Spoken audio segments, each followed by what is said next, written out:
po sa Aklat ng Mga Gawa sa Kabanata Siyam, Acts 9, at ang mga talata po ay 36. No? Babasahin natin to hanggang 43. Babasahin ko sa Ang Salita ng Diyos version. Sa lungsod ng Joppa, may isang babaeng mananampalataya na ang pangalan ay Tabitha. Sa Grego, ang kanyang pangalan ay Dorcas. Marami siyang nagawang mabuti, lalong-lalo na sa mga dukha. Nagkataon noon na nagkasakit ang babae nito at namatay. Nilinis nila ang kanyang bangkay at ibinurol sa isang kwarto sa itaas. Ang Joppa ay malapit lang sa Lida. Kaya nang mabalitaan ng mga tagasunod ni Jesus na si Pedro ay naroon sa Lida o Lida, inutusan nila ang dalawang tao na pakiusapan si Pedro na pumunta agad sa Joppa. Pagdating ng dalawa roon kay Pedro, agad namang sumama si Pedro sa kanila. Pagdating nila sa Joppa, dinala siya sa kwarto na pinagbuburulan ng patay. May mga biyuda roon na umiiyak. Ipinakita nila kay Pedro ang mga damit na tinahi ni Dorcas noong nabubuhay pa siya. Pinalabas silang lahat ni Pedro sa kwarto. Lumuhod siya at nanalangin. Pagkatapos sumarap siya sa bangkay at sinabi, "Tabitha, bumangon ka." Dumilat si Tabitha at pagkakita niya kay Pedro, naupo siya. Hinawakan siya ni Pedro sa kamay at tinulungang tumayo. Pagkatapos tinawag ni Pedro ang mga byuda at ang iba pang mga mananampalataya roon at ipinakita sa kanila si Tabitha na buhay na. Ang pangyayaring to ay napabalita sa buong Joppa at marami ang sumampalataya sa Panginoong Hesus. Nanatili pa si Pedro na mga ilang araw sa Joppa sa bahay ni Simon na mahangulti ng balat. Naway dagdag ng Diyos sa pagbasa sa kanyang salita. Ang atin pong pangaral ngayon ay may pabangat na The Legacy of a Life Well Lived. Tabitha, a Disciple of Christ. Pero bago po yan, hayaan yung aking ibigay ang isang pangyayari. Ito ay naulat ng January 19, no? January 19 din ngayon, pero ito ay 2 years ago. Na gusto ko i-share sa inyo na ang kwento kasi nito ay nag-e-echo sa spirit of kindness and generosity na matatagpuan doon mismo sa ating bansa, na itong si Albert Bautista, isang aviation security guard doon sa Ninoy Aquino International Airport, ay gumawa siya ng headlines dahil isinori niya ang nawawalang kagamitan na kung saan ay naglalaman iyon ng 1.4 million pesos in cash at kasama pa yung ilang mga mahalagang gamit doon. Kaya ang kanyang integrity nung gwardiya na ito at ang kanyang katapatan ay noong panahon yan ay ipinagbunyi ng marami na nagpapaalala sa atin ng innate goodness na doon sa bawat isa sa atin. Kaya ang kwento na ito ay nagpapaalala sa atin doon sa Acts 9:36 na kung saan tayo ay ipinakilala sa atin si isang disipulo, alagad ng Panginoon na ang pangalan ay Tabitha, na siya ay palaging gumagawa ng mabuti at tumutulong sa mga may hirap. Na kung paano yung selfless act na ginawa ni Albert ay humipo sa buhay ng marami, ito namang si Tabitha, ang kanyang hindi nagmamaliw na commitment sa kabutihan at generosity ay nag-iwan ng hindi maalis na marka sa kanyang komunidad. And as we delve into today's sermon, tayo mag-reflect doon sa kapangyarihan ng isang mga simpleng mga pagkilos ng kabutihan at kung paano ito ay makapagbabago sa ating mundo. Kagaya ng ipinakita sa atin Tabitha. So basahin ko ito sa English at ito'y merong kaunting kaibahan doon sa binasa natin sa Tagalog. There was a believer in Joppa named Tabitha, which in Greek is Dorcas. She was always doing kind things for others and helping the poor. About this time, she became ill and died. Her body was washed for burial and laid in an upstairs room. But the believers had heard that Peter was nearby at Lydda, so they sent two men to beg him, "Please come as soon as possible." So Peter returned with them, and as soon as he arrived, they took him to the upstairs room. The room was filled with widows who were weeping and showing him the coats and other clothes Dorcas had made for them. But Peter asked them all to leave the room. Then he knelt and prayed. Turning to the body, he said, "Get up, Tabitha." And she opened her eyes. When she saw Peter, she sat up. He gave her his hand and helped her up. Then he called in the widows and all the believers, and he presented her to them alive. The news spread through the whole town, and many believed in the Lord. And Peter stayed a long time in Joppa, living with Simon, a tanner of hides. So itong nabanggit yung lugar, no, yung bayan ng Joppa. Kilala po ito sa ating panahon bilang Jaffa. Pero itong Joppa, ito po isang ancient port city. Parang kagaya dito sa Puerto Princesa na kilala yung ating port. Na kung saan matatagpuan ito sa Mediterranean coast, doon sa present-day Israel. Ito ay naghahawak sa mga ilang significant historical and biblical importance. Sapagkat sa Biblia, doon sa Lumang Tipan, ay malinis mabanggit ang Joppa. Sapagkat ito ay port na kung saan yung mga timber at saka yung mga supplies ay dumating mula sa Lebanon para gumawa ng unang templo sa panahon ni Haring Solomon. At yung second temple naman, matapos na ang mga Israelita ay dumating mula sa exile.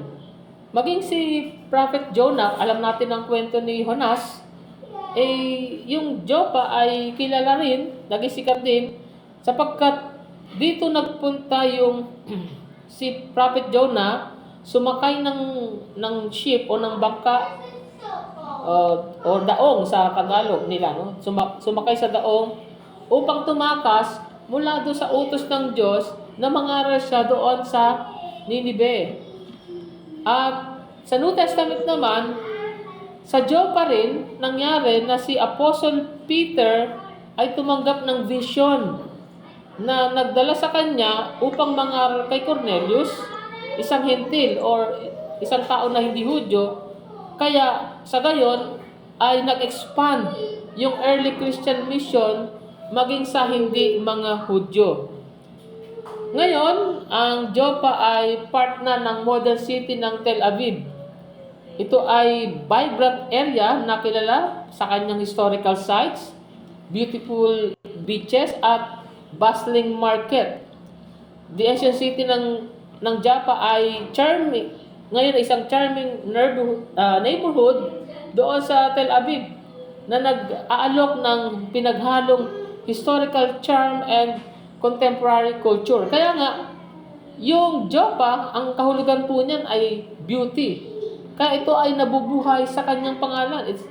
Kumbaga, inililive out niya yung kanyang pangalan na Joppa. Ay maganda talaga. Kaya tourist destination po ito.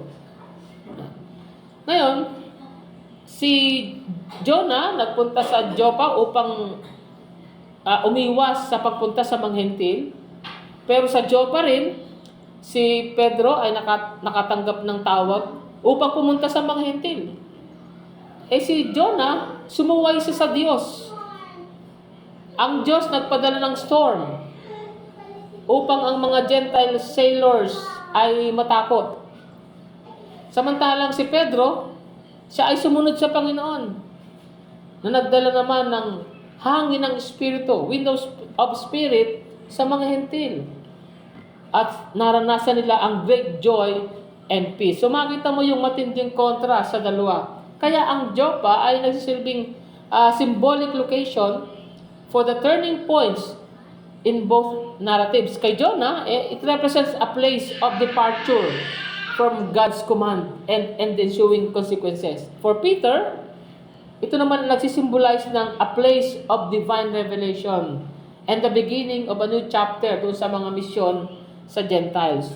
Kaya yung shift from Jonah's disobedience to Peter's obedience in the same location, ito ay nagbibigay sa atin ng pagpapaalala doon sa nakamamanghang nakapagpapabagong kapangyarihan ng pagsunod sa panawagan ng Diyos. Ngayon, hindi naman tayo magpo-focus kay Peter. Magpo-focus tayo kay Dorcas na yun ang kanyang pangalan sa Greek, di ba? So, yung focus from Peter to Dorcas or Tabitha sa Acts 9:36 ay okay lang ito. Fitting ito sapagkat ito ay nagpapayaman ng ating pag-unawa sa magkakaibang mga pamaraan ng early Christian community kung paanong sila ay nahipo ng mga gawa ng paglilingkod at ng mga miracles. At makita natin dito mga kapatid yung continuity sa ministry. Yung ministry ni Peter, it was marked by miraculous acts and spreading of the gospel. Dito sa binasa natin sa Acts 9:36 and following, makikita natin na si Pedro ay binubuhay niya si Dorcas mula sa kamatayan na nagbibigay sa atin ng importansya doon sa pagpapatuloy ng makapangyarihang o makalangit na kapangyarihang kumikilos sa pamagitan niya. Ang miracle na ito ay patotoo ng nakapagbabagong kapangyarihan, no? The transformative power of Christ na kung saan si Pedro ay taglay-taglay niya doon sa panahon ng kanyang ministry. Now, sa James 5:14, sinasabi sa atin, is anyone among you sick? He should call the elders of the church to pray over him and anoint him with oil in the name of the Lord. Sa kung paanong si Dorcas ay nagsilbi at talagang meron siyang pangmalasakit para sa kapakanan ng kanyang komunidad, yung act of calling elders to pray for the sick, ito rin ay nagde-demonstrate ng kahalagahan ng pag-support sa bawat isa sa panahon ng pangailangan. Ang James 5:14 ay nag-encourage sa atin na tawagin ang mga elders ng church para ipanalangin ang mga may karamdaman, na nagpapaalala sa atin ng kapangyarihan ng communal prayer and the importance of ministering to each other in times of need. Ngayon, kapag ito ay pinabayaan natin, ang nangyayari niyan, pinababayaan natin yung God's design para sa kanyang iglesia. The practice of calling the elders to pray for the sick is part of God's design kung paanong dapat mag-function ang isang iglesia. Kaya, pag ito ay hindi natin isinasagawa, ay nangangahulugan lang na nineneglect natin ang isang mahalagang aspeto ng buhay ng iglesia at provision ng Diyos para sa kanyang mga tao.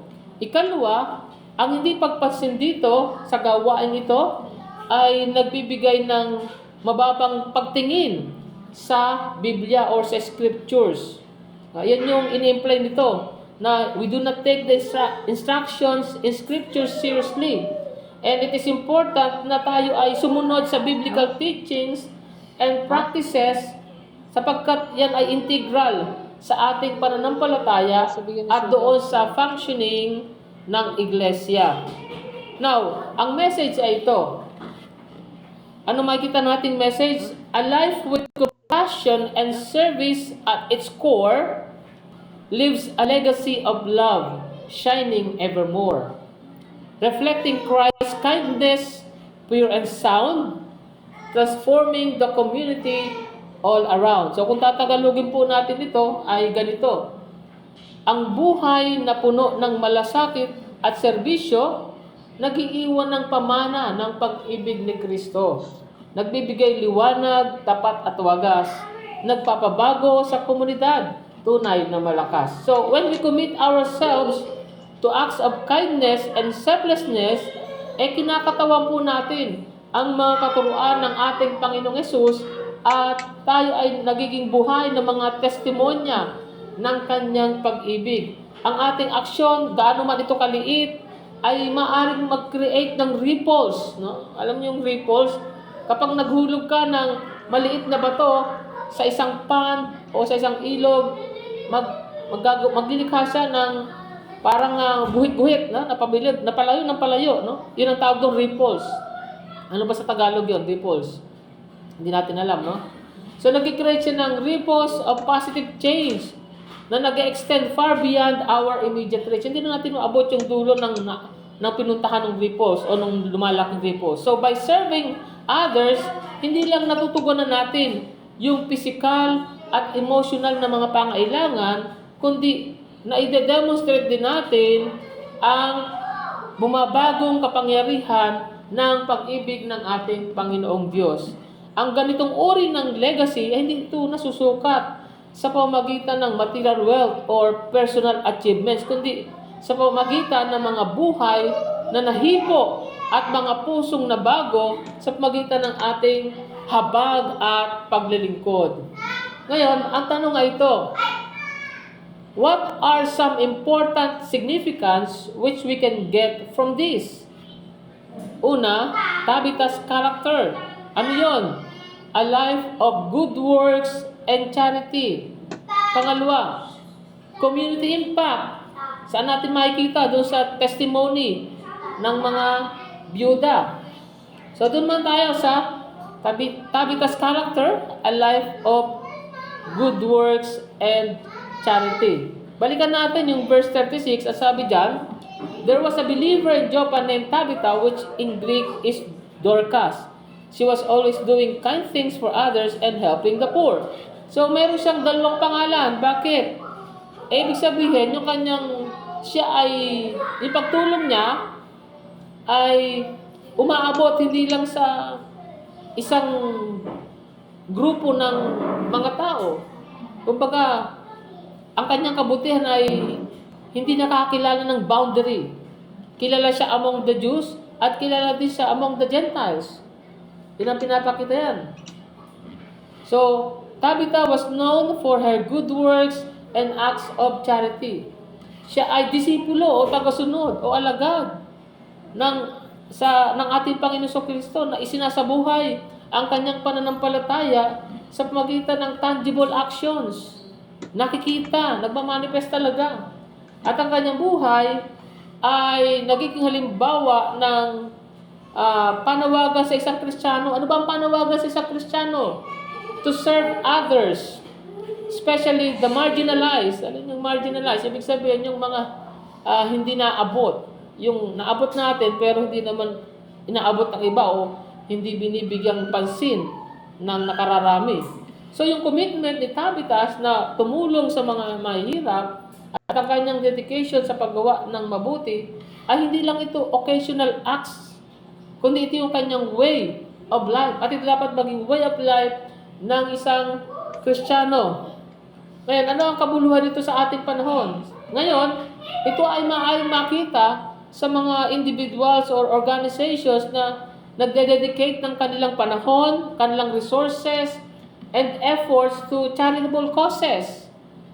Mga tao na kagaya ng mga volunteers sa mga food banks, mga organizers ng community outreach programs, at yung mga gumaganap ng mga pagkilos sa isang non-profits na mga samahan na dedicated sa social justice at nag-exemplify ng ganitong mga ugali.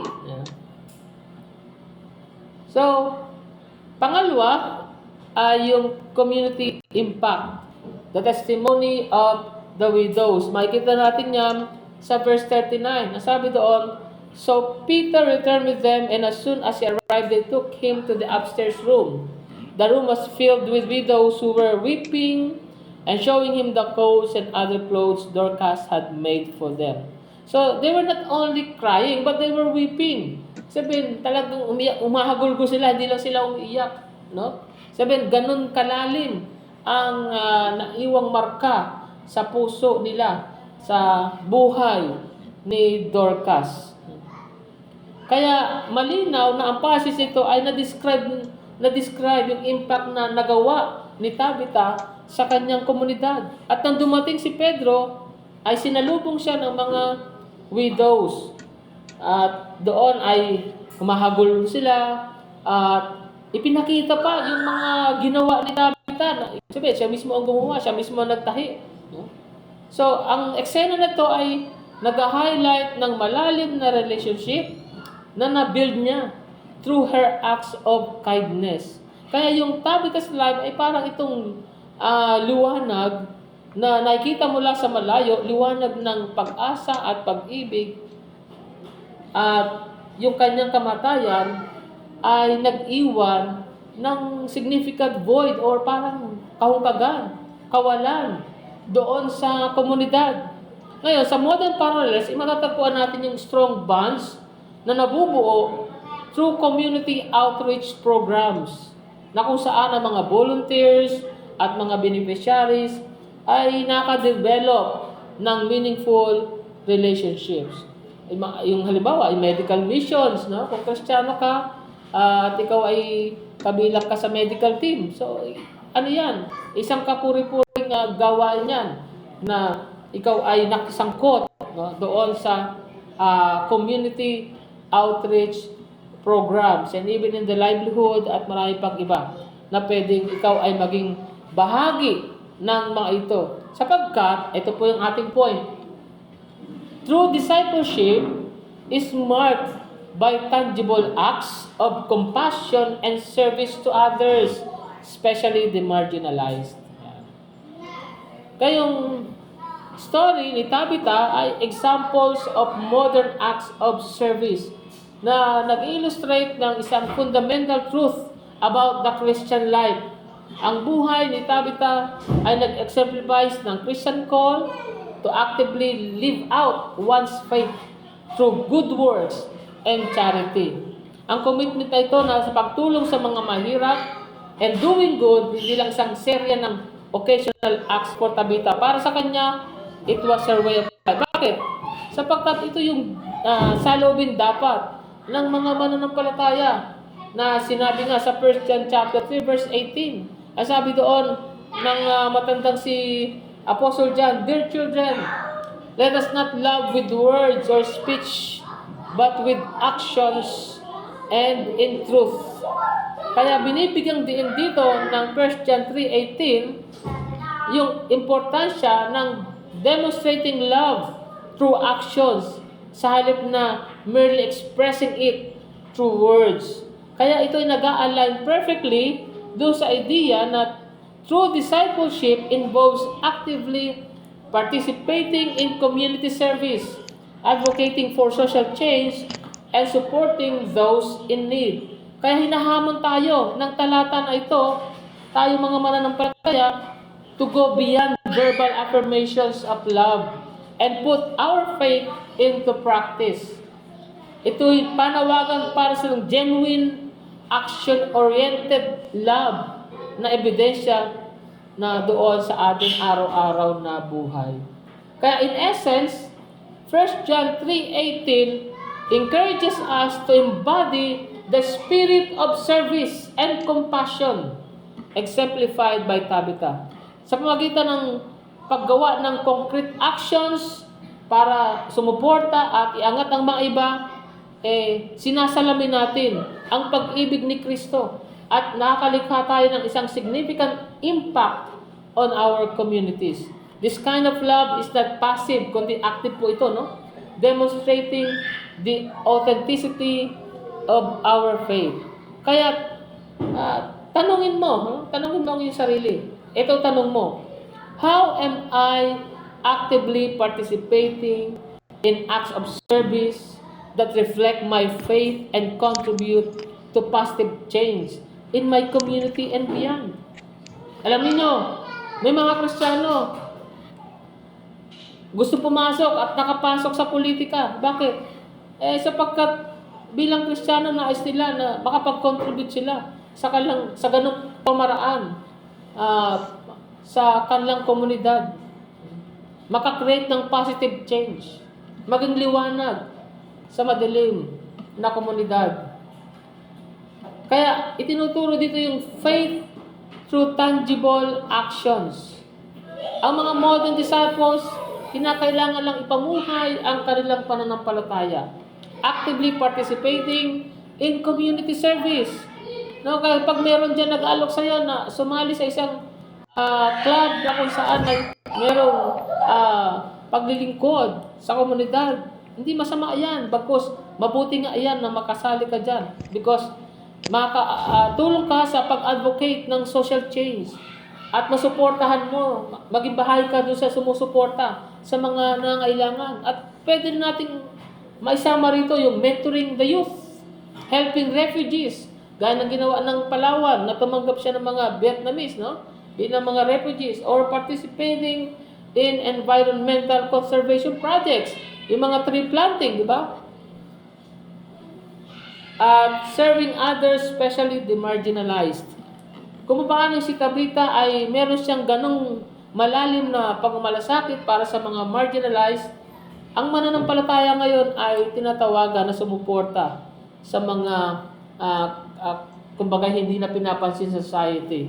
This includes working with the homeless, providing educational opportunities to sa mga underprivileged children, and advocating for the rights of minorities and marginalized groups. Kaya hindi ka magtataka kung bakit may mga Kristiyano na may kakayahan, dahil may kakayahan sila, nag-sponsor sila ng mga hindi naman nila kamag-anak, ini-sponsor nila para papag-aralin. No? Kagaya nung sa aking anak, si Charmaine. So, ano sumusuporta sa kanya? Sa grupo ng mga mananampalataya.